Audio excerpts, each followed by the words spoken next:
हमारे इस जीवन में कई बार हम सब लोगों के साथ ऐसा होता है कि हम सब लोग बोर अर्थात परेशान हो जाते हैं और तब हम सभी लोगों से एक ही बात बोलते हैं कि आज मेरा मन नहीं लग रहा है। मन न लगने का एक और भी कारण हो सकता है और वो है आपका किसी चीज को लेकर बहुत ज्यादा सोचना। एक चीज हमने शायद नहीं सोची है, जब हम लोगों का मन किसी भी काम में नहीं लगता है तो हमको वो सब चीज अच्छी लगती है जो हमने पहले कभी किया ही नहीं है। इसका मतलब यही है कि हम लोगों को कुछ नई चीज करना अच्छा लगता है। यह मानव जीवन है, कभी खुशी मिलती है तो कभी गम मिलता है। इसी चीज को हम लोग जीवन कहते हैं। अगर सब कुछ अच्छा रहा तो आपके जीवन में निराशा आ जाएगी और आप जीवन का मतलब ही नहीं समझ पाओगे। हम सब लोगों का मन बहुत ही चंचल होता है और इसके ऊपर काबू पाना बहुत ही मुश्किल है। हम सब लोगों को जरूरत है कि अपने विचलित मन को काबू में करना। जिस दिन हम सब लोग इस बात को समझ जाएंगे उस दिन हम सब लोग शांति से रह पाएंगे।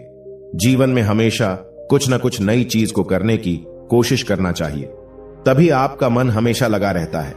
जो चीज आपके मन को बार बार दुख दे उस चीज को आपको हमेशा के लिए भुला देना ही हमारे लिए बेहतर होता है। नहीं तो यही चीज एक दिन हमारी सबसे बड़ी कमजोरी बन जाती है और हम लोग इस चीज को समझ नहीं पाते हैं। इंसान की सबसे बड़ी ताकत होती है उसकी हिम्मत, और जिस दिन वह अपनी हिम्मत से हार जाता है वह उसी समय जीवन से हार जाता है। इसलिए हम सब लोगों को अपने आप पर भरोसा रखना चाहिए, तभी हम सब लोग सफल हो पाएंगे और अपने मन को काबू में ला सकेंगे। दोस्तों, इसको गहराई से समझने के लिए आज मैं आपको गौतम बुद्ध की एक कहानी सुनाता हूं। कहानी को ध्यानपूर्वक सुनिए। बहुत समय पहले की बात है। एक बार गौतम बुद्ध जंगल के रास्ते होते हुए भिक्षाटन के लिए जा रहे थे। तभी उन्होंने देखा कि एक पहाड़ के चट्टान पर एक युवक बैठा रो रहा था। उसे रोता देख बुद्ध उस युवक के पास गए और बोला, क्या यहां से कूदकर आत्महत्या करना चाहते हो? व्यक्ति बोला, आपने सही अंदाजा लगाया, मैं चाहता तो यही था मगर हिम्मत नहीं जुटा पा रहा हूं। बुद्ध ने कहा, क्या सब कुछ पीछे छोड़कर आए हो या अपने साथ भी कुछ लाए हो? व्यक्ति ने कहा, नहीं, मैंने सब पीछे छोड़ दिया है, मैं अपने साथ कुछ भी नहीं लाया हूं। फिर बुद्ध ने कहा, तो तुम इतना बोझ लिए क्यों बैठे हो? व्यक्ति ने कहा, कौन सा बोझ? मेरे पास तो कुछ भी नहीं है, मैं तो खाली हूं, कंगाल हूं, निराश हूं। बुद्ध ने कहा, फिर तुम कौन से बोझ के नीचे दबे जा रहे हो जो तुम्हारी सांसें भी ठीक से नहीं चल रही है? तुम आत्महत्या करना चाहते हो और रो भी रहे हो। खाली इंसान तो ऐसे नहीं रोता जो कंगाल हो गया है। उसे क्या डर? अपने अंदर में झांको और देखो कि तुमने कितना बोझ उठाया है, कितना कुछ तुम अपने सर पर ओढ़ रहे हो। इसे उतार कर रख दो, थोड़ा हल्का हो जाओ। कब तक इस बोझ के नीचे दबे रहोगे? वह युवक बुद्ध के चरणों में गिर पड़ा और बोला, आपने तो मुझे पढ़ लिया, मेरे अपने भी मुझे नहीं समझ पाए, आप ही मेरी समस्या का समाधान कर सकते हैं। बुद्ध ने कहा, क्या समस्या है तुम्हें?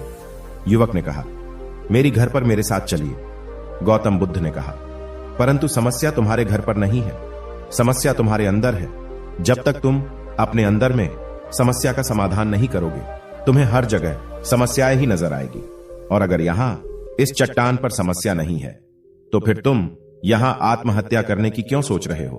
क्योंकि तुमने तो घर छोड़ दिया है, समस्या भी छूट गई है, फिर तुम इतने परेशान क्यों हो?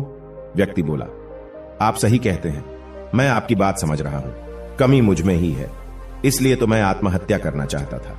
मैं किसी काम का नहीं हूं, मैं जो कुछ भी करने जाता हूं सब बिगड़ जाता है, मेरी किस्मत ही बहुत खराब है। बुद्ध ने कहा, ठीक है, मुझे बताओ कि क्या खराबी है तुम्हारी किस्मत में? युवक ने कहा, मैंने व्यापार करने के लिए अपने परिवार से धन लिया, उस धन से मैंने व्यापार किया, लेकिन मेरा व्यापार ठीक नहीं चला। शुरू में मेरे परिवार वालों ने मेरा साथ दिया, लेकिन धीरे धीरे जैसे जैसे मैं अपने व्यापार में नुकसान उठाता गया, मेरे परिवार वाले भी मुझसे दूर हो गए। मैं सब उन्हीं के लिए कर रहा था, लेकिन वह मुझे अब इन सब का जिम्मेदार ठहराते हैं। मुझे भी लगता है कि मैंने उन सब के साथ गलत किया। मेरा एक मित्र है, उसने भी व्यापार आरंभ किया था, आज उसका व्यापार बहुत अच्छा चल रहा है। वह कभी मेरे घर आता है तो वह अपने अच्छे चल रहे व्यापार की बात करता है। वह बताता है कि कैसे उसने अपने व्यापार को अपने दम पर खड़ा किया, कैसे उसने मेहनत की और सफलता पाई। मेरे परिवार वाले भी कहते हैं कि देख उसे, तेरे बस का तो कुछ भी नहीं है। अब हालात यह है कि मेरा घर भी गिरवी पड़ा है। फिर बुद्ध ने कहा कि क्या तुम्हें पता है तुम्हारा मित्र तुम्हारे पास क्यों आता है? युवक ने कहा, हाँ, मुझे पता है वह मुझे नीचा दिखाने आता है। वह यह जानने आता है कि वह मुझसे श्रेष्ठ है। वह चाहता है कि मैं उसकी सफलता देखकर दुखी रहूं। बुद्ध ने कहा, क्या तुम दुखी होते हो? युवक ने कहा, हाँ, दुख तो होता ही है। बुद्ध ने कहा कि तुम्हें दुख किस बात का होता है, अपने असफल होने का या मित्र के सफल होने का? युवक ने थोड़ी देर सोचा और बोला, अपने असफल होने का इतना दुख नहीं होता कि जितना मित्र के सफल होने का होता है। बुद्ध ने कहा, अर्थात अगर तुम्हारा मित्र असफल हो तो तुम्हें खुशी होगी। युवक ने कहा, हां, मुझे बहुत खुशी होगी। बुद्ध ने कहा, अर्थात तुम्हारी खुशी तुम्हारे मित्र के ऊपर निर्भर करती है। तुम्हारा मित्र चाहे तो तुम्हें खुश कर सकता है और चाहे तो दुखी कर सकता है। तुम स्वयं से तो नहीं खुश हो सकते हो और न ही दुखी हो सकते हो। तुम अपने मित्र के गुलाम हो गए हो।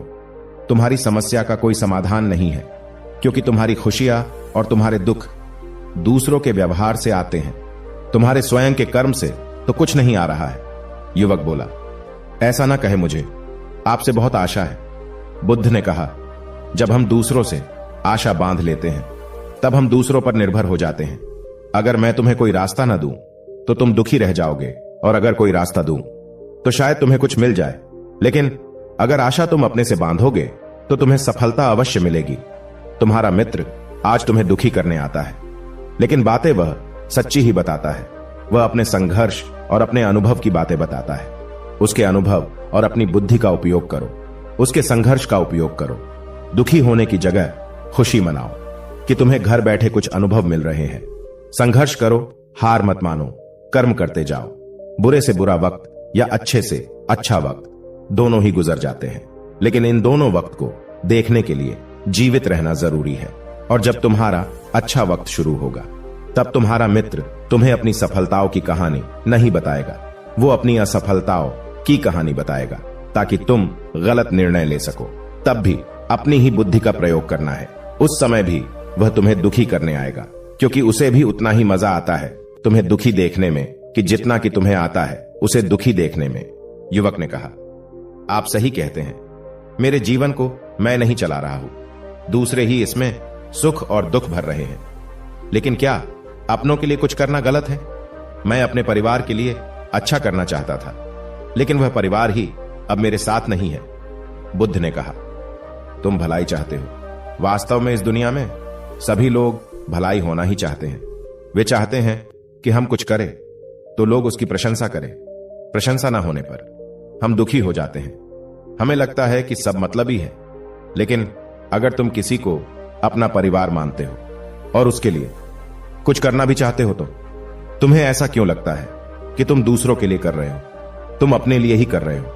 अगर तुम्हें लगा कि तुम दूसरों के लिए कर रहे हो तो तुम दुखी ही रहोगे, और तुम्हें लगे कि तुम अपने लिए कर रहे हो तो तुम हमेशा खुश रहोगे। जब तुम अच्छा केवल अच्छा करने के लिए करते हो तब तुम्हें भलाई की जरूरत नहीं पड़ती। युवक ने कहा, आप सही कहते हैं। मैं समझ गया हूं कि अब तक मेरी किस्मत दूसरों के हाथों में थी तो खराब थी। अब मैं अपनी किस्मत अपने हाथ में रखूंगा। अब यह अच्छी हो या खराब हो, मैं हार नहीं मानूंगा। गुरुवर, क्या आप मुझे कुछ दे सकते हैं? जब मेरे जीवन का सबसे बुरा वक्त हो तब मेरा साथ निभा सके। गौतम बुद्ध हंसे और कहा, यह छोटा सा बक्सा मैं तुम्हें देता हूं। इसे हमेशा अपने पास रखना। इसमें एक ऐसा राज छुपा है जो तुम्हें बड़े से बड़े दुख से बाहर निकाल लेगा। लेकिन इसे तभी खोलना जब तुम्हारे जिंदगी में कोई रह न रह जाए और तुम्हें लगे कि सब व्यर्थ है। मेरी बातें भी व्यर्थ है, यह दुनिया व्यर्थ है, यहां रहना भी व्यर्थ है। वह युवक उस बक्से को लेकर चला गया। उसने गौतम बुद्ध की बात पर अमल किया और व्यापार आरंभ किया। उसका व्यापार अच्छा चला। उसका जीवन भी अच्छा बीत रहा था। परिवार वाले भी उसके साथ आ गए थे। अब वह जो कुछ भी कर रहा था सब अपने लिए ही कर रहा था। भूतकाल का रोना भी वह छोड़ चुका था। भविष्य काल की चिंता भी वह नहीं करता था। वर्तमान को सुधारने में लगा रहता था। लेकिन वक्त बदलता है।